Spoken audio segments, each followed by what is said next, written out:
Shelburne Road, and this is where the Interstate I-189 ends.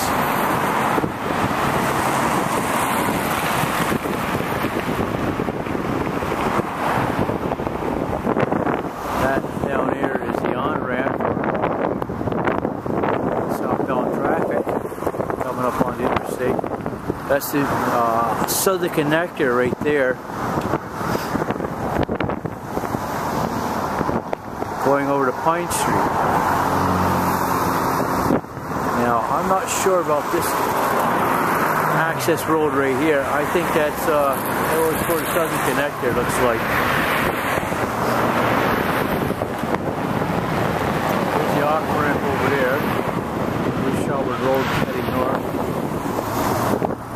The apartment's over there now. It used to be an open field.